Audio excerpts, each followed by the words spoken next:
march those people into rural Alabama, it's got to be open season. So, well, Grandma, what'd you think?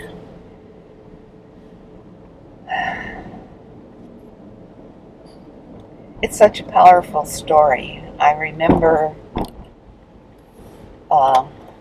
living through it.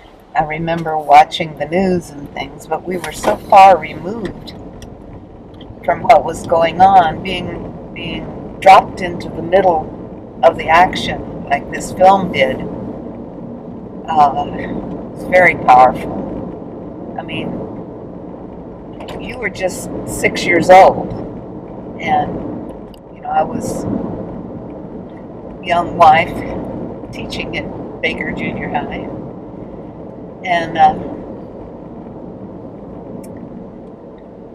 I remember the whole situation, the back story of the major players was very powerful. And I remember when I learned,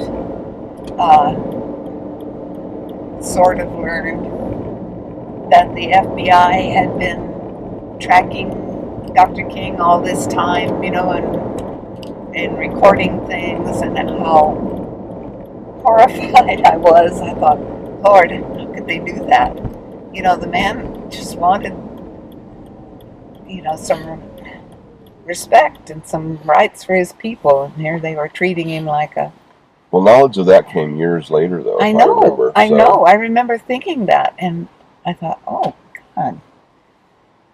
All that time, he was working so hard, and the FBI was tracing him. As far as the film goes, I think they did an excellent job. I don't remember seeing the actor who played Dr. King before. Have we seen him in anything? I believe so, yes.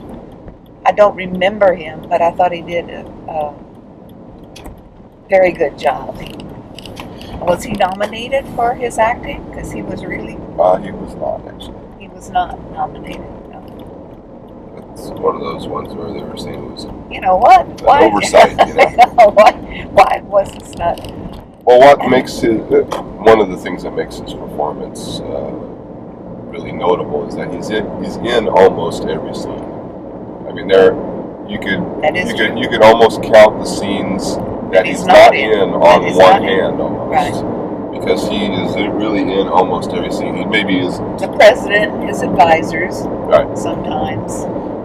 Again, they're just a very, very small number where he's not in it, and he's an active participant in almost every one of those scenes as well. I remember him Dr. King putting out the alert to the country, come and join us in SELMA, and the news reports of what happened there, how horrified I and the people around me were about what happened. Like the people in the movie who were watching it. That's exactly. I thought about it because first TV we ever had was when I was in high school in 1955.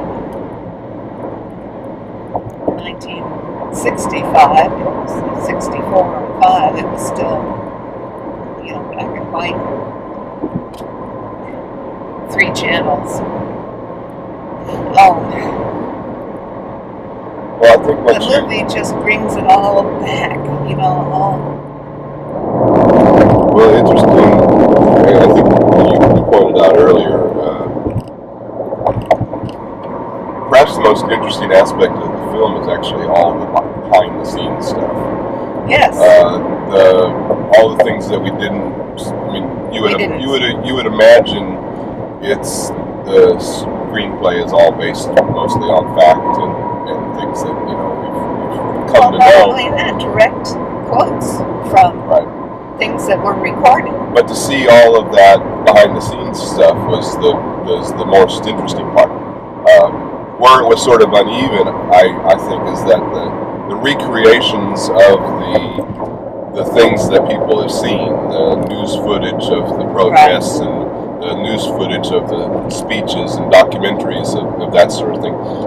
The actual footage was actually more powerful, I think, than the recreations. The recreations that they did of these events, I don't think worked as well as the behind the scenes stuff. I thought that was really more interesting. Again, the other thing is it's interesting that at the very end they go over all of the characters and tell you who everybody is and what they did with the rest of their life. Well, that was nice, but I appreciate it. I think as you sort of pointed out a little bit, they didn't really tell you who is who starting out. While the show was going Yeah, on. and you had to sort of figure out who people were. Yeah. Yeah. Like Ralphie was Ralph Abernathy. I finally figured that out. And then John and James, and they would call him first name. Yeah. But they didn't identify them. Yeah. I mean, again, if it were a documentary, it would be much easier to, for them to just show on the screen, okay, well, this is this person, and you understand who they are. It's more difficult in this case because you have actors who don't necessarily look like the real people, who are playing these real people. That's true. They didn't necessarily look like them. I mean, we know. Oh, but overall, I mean, I think it was, it was a really good movie. You liked it? Yes, I liked it very much. Very powerful. Very powerful. And a story that should be told again. Mm-hmm. It's not like it was, they just sort of picked it out of the hat willy-nilly. It was a story that was very important in our history and it needed to be told again. Well, yeah, it's not an accident that they made the movie right before the 50th anniversary, right. That is, I hadn't thought about that.